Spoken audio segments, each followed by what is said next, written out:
अब हम देखेंगे बैंकर का दूसरा अधिकार कि रियल में बैंक को और दूसरा कौन सा राइट है। इससे पहले ऋणाधिकार बताया था। अब है बैंकर का ग्राहक के भुगतानों के नियोजन का अधिकार कि एटलीस्ट बैंक को एप्रोप्रिएशन का राइट है।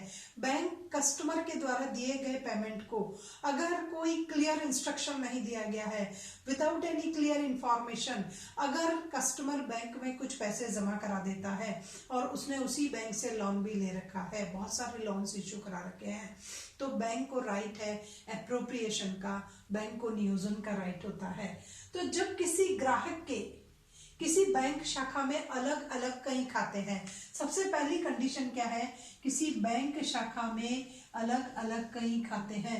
सपोज कीजिए कि मैं एक कस्टमर हूं और मेरे बैंक में बहुत सारे अकाउंट है। मैंने बैंक में सेविंग अकाउंट ओपन करा रखा है, मैंने बैंक में एफडी अकाउंट है, मेरा बैंक में आरडी अकाउंट भी है, मेरा बैंक में करंट अकाउंट भी है। It means various types of account है, मेरे कई खाते हैं और मैंने अलग अलग तिथियों पर ऋण भी ले रखे हैं और मेरे अलग अलग डेट पर लोन है। कभी मैंने जनवरी में लोन ले रखा है, कहीं मैंने मार्च में लोन ले रखा है, तो कहीं जून में लोन ले रखा है। तो डिफरेंट डिफरेंट डेट्स पर मैंने बहुत सारे लोन ले रखे हैं। देखिए, इसको समझने के लिए दो बातें जरूरी है कि मेरे किसी बैंक में कई खाते हैं, पहली बात।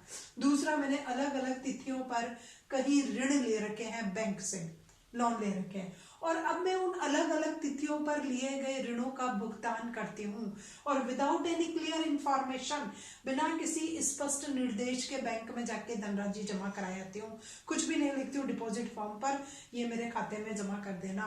तो सबसे पहले बिना किसी स्पष्ट निर्देश के, इसका मतलब कोई क्लियर इंस्ट्रक्शन मैंने बैंक को नहीं दिया जब मैं बैंक में जमा कराने गई, तो बैंकर को ग्राहक के विभिन्न भुगतानों को अपने विवेक और अपनी इच्छा के अनुसार नियोजन करने का विशेष अधिकार प्राप्त है। ये अनुबंध अधिनियम के तहत बैंक को राइट्स मिला हुआ है कि अगर कस्टमर कुछ भी नहीं कहता है, कोई क्लियर इंस्ट्रक्शन नहीं है, बहुत सारे खाते हैं, बहुत सारे लॉन्स ले रखे हैं अलग अलग तिथियों पर, तो जब मैं पैसा जमा कराती हूँ विदाउट एनी क्लियर इंफॉर्मेशन के कि पैसा किस खाते में जमा होना चाहिए, तो बैंक को मेरे उस पैसे को, अपने ग्राहक द्वारा दिए गए भुगतान को अपने विवेक और अपनी इच्छा के अनुसार बैंक को नियोजन करने का अधिकार है। ये क्लिंटन एक केस था, फेमस केस, उस केस में आया है। कभी कभी क्वेश्चन क्लिंटन केस के नाम से भी आ जाता है। तो क्लिंटन का एक केस था जिसमें स्पष्ट निर्देशों के अभाव में क्लिंटन लगातार पैसे जमा कराता गया बैंक में। तो स्पष्ट निर्देशों के अभाव में प्रत्येक भुगतान राशि, जो भी हम पहला पेमेंट जो भुगतान करते हैं, पहले देय ऋण का भुगतान मानी जाएगी। अगर जैसे मैंने जनवरी, मार्च और जून में लोन ले रखे हैं और आज 50,000 रुपए जमा कराने जा रही हूँ बैंक में, तो सबसे पहले मैंने जो जनवरी में लोन लिया 35,000 का, वो एकदम क्लियर हो जाएगा, उसका इंटरेस्ट भी क्लियर हो जाएगा। रिमेनिंग जो अमाउंट बची वो मार्च वाले लोन के लिए काम में आ जाएगी, अगर मैंने यहाँ 50 या 30 जो भी लोन ले रखा है। तो प्रत्येक भुगतान राशि पहले देय ऋण का जो है वो भुगतान मानी जाएगी कि जो सबसे पहले मेरे को ऋण मिला, एटलीस्ट उस ऋण को बैंक अपने हिसाब से एडजस्टमेंट कर लेगा। जब कभी भी मैं बिना इंफॉर्मेशन के बैंक में कुछ अमाउंट जमा कराती हूँ, तो जो सबसे पहले मैंने लोन लिया है, बैंक सबसे पहले उसको अप्रोप्रिएट करता है। जमा प्रविष्टि द्वारा नाम प्रविष्टि का क्रमानुसार समायोजन किया जाता है। जमा प्रविष्टि का इट मीन्स जब हम जो डिपॉजिट कराते हैं उसका नाम प्रविष्टि से, जो मैंने लोन ले रखा उससे जो एडजस्टमेंट होगा, अप्रोप्रिएशन होगा, वो एक क्रोनोलॉजिकल ऑर्डर में होगा, एक क्रमानुसार ऑर्डर में होगा। जो सबसे पहले लिया फर्स्ट इन फर्स्ट आउट होता है और लास्ट इन लास्ट आउट।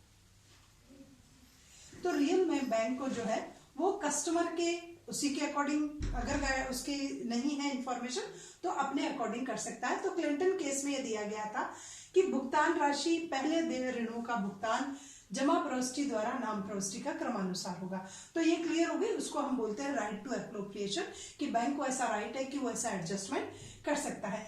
लेकिन बैंक को कुछ बातों का ध्यान रखना पड़ेगा। ऐसा एप्रोप्रिएशन करने से पहले बैंक को कुछ बातों का ध्यान रखना पड़ेगा। सबसे पहले तो ग्राहक के निर्देशों के अनुसार कि जब कस्टमर कोई ऑर्डर दे रहा है तो वो कस्टमर के ऑर्डर के अकॉर्डिंग ही एप्रोप्रिएशन करे, उससे अपनी इच्छा से नहीं। तो फर्स्ट पॉइंट ये है कि कस्टमर ने जैसा कहा बैंक को वैसा ही करना है। उसके बाद निर्देश के अभाव में बैंक अपने विवेक से जो है वो भुगतान कर सकता है। सावधि पार ऋणों का भी भुगतान कर सकता है। देखो, अगर निर्देश नहीं दिए हैं, निर्देशों का अभाव है, कस्टमर ने कुछ भी नहीं कहा है, तो बैंक अपने विवेक से करेगा जो भी उसको इच्छा हो। और इसमें एक और बात है कि वो समय अवधि पार ऋणों का भुगतान भी कर सकता है। ये क्लिंटन केस में था कि जो टाइम बेरेड लोन है, एटलीस्ट बैंक ने, जब क्लिंटन ने कुछ नहीं कहा तो बैंक ने उसके पेमेंट में भी उसकी जो डिपॉजिट अमाउंट थी एटलीस्ट उसका यूटिलाइजेशन कर लिया। तो समय अवधि पार ऋणों का भुगतान भी कर सकता है बैंक, जिसकी अवधि निकल चुकी हो, जिसकी मैच्योरिटी डेट निकल चुकी हो और कस्टमर ने पेमेंट नहीं किया। लेकिन कस्टमर को उसकी सूचना देना पड़ेगा, बैंक को उसकी इंफॉर्मेशन कस्टमर को देनी पड़ेगी कि ये टाइम पीरियड लोन में आपकी डिपॉजिट अमाउंट का यूटिलाइजेशन किया जा चुका है। उसके बाद यही क्लिंटन केस से बात निकल करके आई कि पहले ब्याज का भुगतान होगा। जब भी कस्टमर कोई अमाउंट जमा कराता है, जैसे मैंने यहाँ 50,000 करा है, तो जो यहाँ जनवरी का लोन है उसमें सबसे पहले इंटरेस्ट जाएगा। अगर इंटरेस्ट की अमाउंट थी तो पहले इंटरेस्ट चला गया, फिर लोन की अमाउंट जाएगी। तो सबसे पहले ब्याज का भुगतान जो है वो होगा। उसके बाद अगर शेष कुछ राशि बची है तो जो है ऋण का भुगतान माना जाएगा। जब कभी भी हम बैंक में डिपॉजिट कराते हैं विदाउट एनी इंफॉर्मेशन, बहुत सारे लोन ड्यू है, तो बैंक सबसे पहले एक लोन का या दूसरे लोन का, तीसरे लोन का, तीनों के लोन का इंटरेस्ट ले सकता है। उसके बाद वो जो फर्स्ट ऋण लिया उसकी राशि भी बैंक चला सकता है, तो इसे एप्रोप्रिएशन कहते हैं। उसके बाद है कि बैंकर द्वारा इच्छानुसार नियोजन की सूचना कस्टमर को देना कंपलसरी है। बैंक ने अगर एप्रोप्रिएशन अपने हिसाब से किया है तो बैंक को उसको कस्टमर को इसकी सूचना देनी पड़ेगी कि आपने जो 50,000 रुपीज जमा कराए हैं वो मैंने आपके जनवरी के लोन के पेमेंट के लिए ले लिए हैं। अगर बैंक मुझे उसकी सूचना नहीं देगा तो मैंने तो सोचा 50,000 रुपए जमा हो गए मेरे और मैं चेक काट दूंगी, चेक डिसऑनर हो जाएगा और अगली पार्टी मेरे पर केस कर देगी। तो बैंक को ऐसी इंफॉर्मेशन कस्टमर को देना कंपलसरी है। तो ग्राहक को नियोजन की सूचना देना जरूरी है। उसके बाद है नए खाते पर नियोजन संभव नहीं। बैंक अगर ऐसा एप्रोप्रिएशन करता है तो अगर मैंने जो लोन लिए हैं, लोन के बाद अगर मैं कोई नया अकाउंट खोलती हूँ तो उस नए अकाउंट पर एप्रोप्रिएशन बैंक को नहीं होगा, नए नाम से नहीं उससे, तो उस खाते पर बैंक को एप्रोप्रिएशन का राइट नहीं है। तो ये है बैंक का नियोजन का अधिकार कि बैंक कस्टमर ने जब कोई राशि जमा कराई है, कोई इंफॉर्मेशन नहीं दी है, तो बैंक उसके हिसाब से कर सकता है।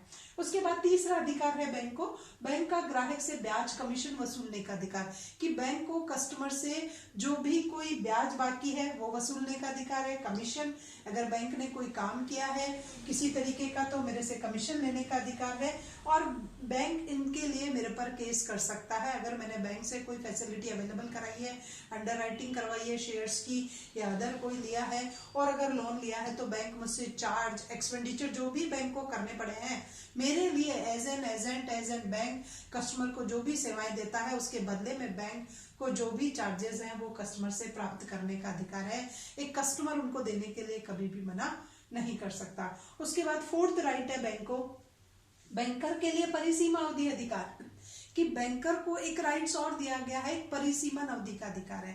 परिसीमन अवधि का मतलब होता है कि बैंकर के लिए भुगतान वसूल करने की परिसीमा 3 वर्ष है, कि बैंक केवल मात्र 3 वर्ष तक, जब भी मेरे लोन की ड्यू डेट हो गई उस लोन की ड्यू डेट होने के 3 साल तक बैंक मेरे पर केस कर सकता है। 3 साल के बाद बैंक को केस करने का राइट नहीं है।